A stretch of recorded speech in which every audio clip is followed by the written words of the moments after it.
Oke teman-teman, kalian tahu nggak sih, ketidakpatuhan pasien terhadap obat antihipertensi adalah salah satu faktor utama kegagalan terapi. Oleh sebab itu, diperlukan adanya metode pengendalian hipertensi yang efektif seperti edukasi. Nah, dalam era digital sekarang, teknologi dapat digunakan untuk memudahkan pemberian edukasi pengendalian hipertensi seperti telenursing atau pemantauan jarak jauh untuk memberikan asuhan keperawatan kepada pasien. Nah, teman-teman, tadi pagi perawat Zafira melakukan telenursing kepada Ibu Yulia, pasien hipertensi berusia 55 tahun. Melalui aplikasi Zoom, perawat Zafira akan memberikan edukasi tentang kepatuhan minum obat dan kemudian berkoordinasi dengan dokter serta apoteker untuk menyesuaikan rencana perawatan. Selamat pagi Bu Yulia, gimana kabarnya hari ini? Pagi nurse, alhamdulillah hari ini tuh saya udah ngerasa mendingan. Kemarin tuh saya sempat ke poli nurse karena kepala saya tuh pusing banget. Terus pas diperiksa nyata hasil tensinya 150/95. Tensinya tinggi sekali ya Bu. Sebelumnya apakah Ibu minum obat dari dokter secara teratur? Saya tuh kadang suka lupa kalau misalnya harus minum obat. Kadang kalau misalnya saya udah ngerasa enakan, saya suka berhenti minum obat. Jawaban Ibu Yulia menunjukkan bahwa kepatuhan minum obat masih menjadi masalah utama. Perawat Zafira pun memutuskan untuk memberikan edukasi menyeluruh tentang hipertensi dan pengobatannya. Bu Yulia, saya bantu jelaskan kembali supaya Ibu lebih paham ya Bu.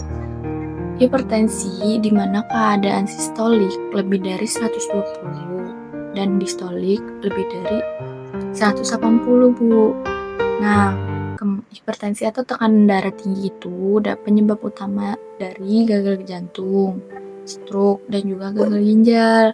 Nah Bu, kemarin kan Ibu merasa kepala pusing dan berat ya Bu? Iya, Nah, itu merupakan salah satu dari gejala hipertensi.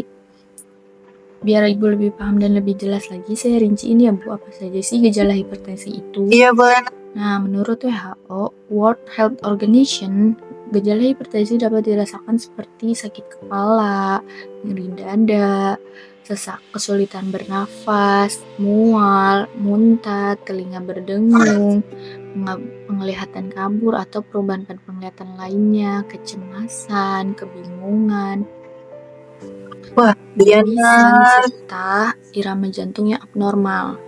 Wah iya nurse, saya tuh kalau lagi pusing nih ya, kadang suka mual gitu. Kenapa ya nurse ya kayak gitu? Bisa mual gitu deh. Itu Ibu, kami memberikan pengobatan hipertensi yang tujuan untuk mengontrol tekanan darah secara farmakologis dengan obat antihipertensi atau secara non-farmakologis melalui gaya hidup sehat dan terapi obat. Namun, tujuannya bukan menyembuhkan total, tapi menjaga tekanan darah tetap stabil dan mencegah komplikasi seperti stroke.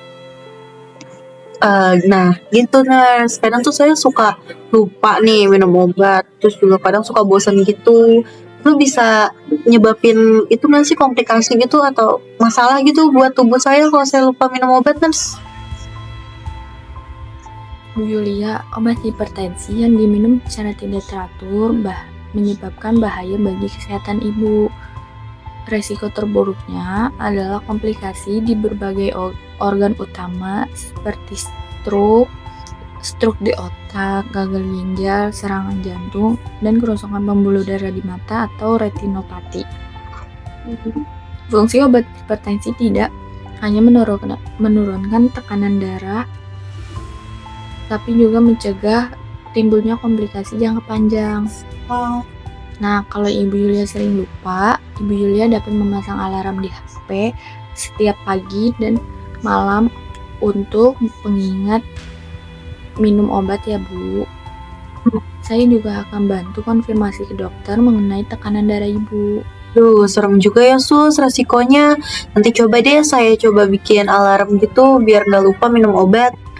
Setelah sesi Zoom selesai, perawat Zafira segera menghubungi Dokter Gina untuk melaporkan kondisi pasien. Selamat siang dok, saya ingin melaporkan pasien hipertensi atas nama Ibu Yulia usia 55 tahun. Tekanan darah terakhir 155/95. Pasien sering lupa minum obat. Baik nurse, untuk obat sementara tetap dilanjutkan dengan dosis yang sama. Dan saya minta tolong pasien mencatat tekanan darahnya setiap pagi selama 7 hari. Dan kirimkan datanya kepada saya lewat pesan. Dan nanti kalau tekanan darahnya masih tinggi, nanti kita pertimbangkan lagi penyesuaian dosisnya Baik, ya. Dok. Saya juga akan memberikan edukasi tentang minum obat, tentang jadwal minum obat dan juga gaya hidup sehat. Mantap Nurse Pira, dan terima kasih selama ini sudah membantu pasien secara rutin. Ini sangat-sangat membantu sekali. Perawat berperan penting sebagai penghubung utama antara pasien dan dokter.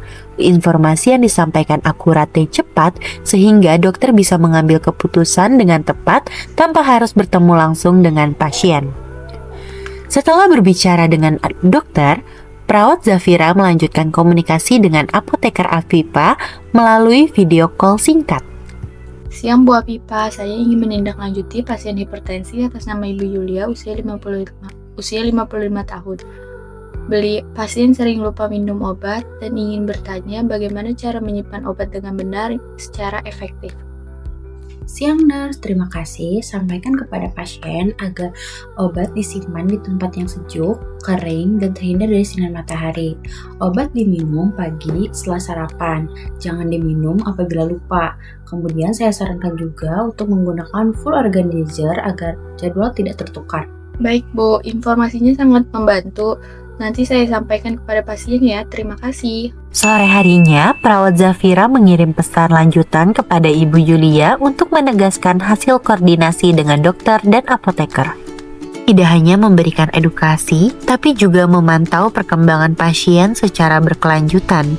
Pendekatan ini mencerminkan tanggung jawab perawat dalam asuhan keperawatan komprehensif melalui telenursing.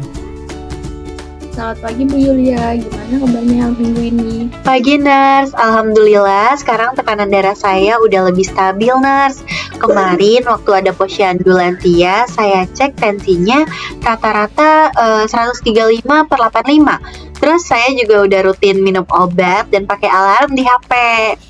Wah, bagus sekali Bu, itu artinya Ibu sudah dalam kategori kepatuhan tinggi. Teruskan ya, jangan lupa tetap jaga pola makan dan juga tetap olahraga.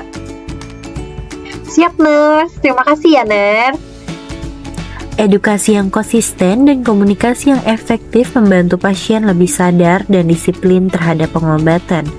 Perawat berhasil membangun kepercayaan dan motivasi pasien untuk hidup sehat. Hari itu, perawat Zafira menutup sesi telenursing dengan rasa bangga.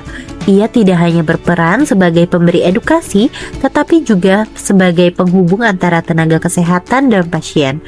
Melalui komunikasi yang baik, dokter dan apoteker dapat tetap berkoordinasi tanpa perlu bertatap muka langsung dengan pasien.